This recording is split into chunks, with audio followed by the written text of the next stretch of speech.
Media మిత్రులందరికీ నమస్కారం అండి. కొంచెం లేట్ అయింది, క్షమించాలి. అయినా కరెక్ట్ టైంకే స్టార్ట్ చేసాం. ముందుగా టైం అనుకున్న ప్రకారం అందరూ వచ్చినందుకు మాకు చాలా హ్యాపీగా ఉందండి.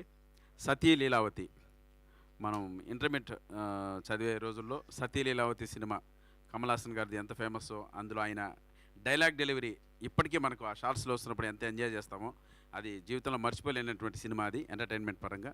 సో ఆ టైటిల్తో వస్తుంది మా సినిమా. దీనికి కూడా అటువంటి మంచి హిట్ అందించాలని మనస్ఫూర్తిగా కోరుకుంటున్నాను. లావణ్య గారు నిజంగా ఒంటి చేత్తు ఈ సినిమా మోసారని చెప్పొచ్చు, అంత బాగా యాక్ట్ చేశారు.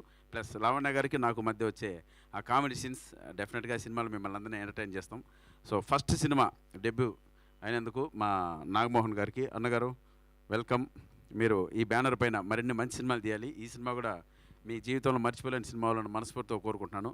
మళ్ళీ సెకండ్ ఇన్నింగ్స్ స్టార్ట్ చేశాడు మా స్నేహితుడు సత్య బ్రదర్. ఈ సినిమాతో వెల్కమ్ సెకండ్ ఇన్నింగ్స్కి.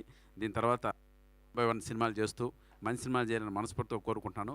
మార్చి 6న ఈ సినిమాకి మీరందరూ రావాలి, నవ్వుకోవడానికి రావాలి. అందులో హస్బెండ్ అండ్ వైఫ్ ఎమోషన్ కావచ్చు, ఎంటర్టైన్మెంట్ చేయడానికి చాలామంది కమెడియన్స్ అంతా ఈ సినిమాలో ఉన్నారు. వీళ్ళందరూ మిమ్మల్ని ఎంటర్టైన్ చేస్తారు. ప్లస్ వీళ్ళిద్దరి మధ్య ఉన్నటువంటి ఆ బాండింగ్, ఆ హస్బెండ్ అండ్ వైఫ్ మధ్య ఉన్న బాండింగ్ డెఫినెట్గా మీ జీవితాల్లో కూడా అలాంటి ఇన్సిడెంట్స్ చాలా చూసుంటారు. ఆవిడన్నిటికీ రిప్లికాలాగా రిఫ్లెక్ట్ అవుతుంటాయి స్క్రీన్ పైన. తప్పకుండా మీరు అందరూ ఎంటర్టైన్ అవుతారు. Thank you so much. ఈ సినిమాలో నాకు మంచి క్యారెక్టర్ ఇచ్చినందుకు నాగమోహన్ గారికి, సత్య గారికి అండ్ లావణ్య గారికి thank you so much madam. All the best. God bless you. Yeah right, wishing you all the very best అండి. సో ఇప్పుడు తాతినేని సత్య గారు, డైరెక్టర్ ఆఫ్ దిస్ ఫిలిం.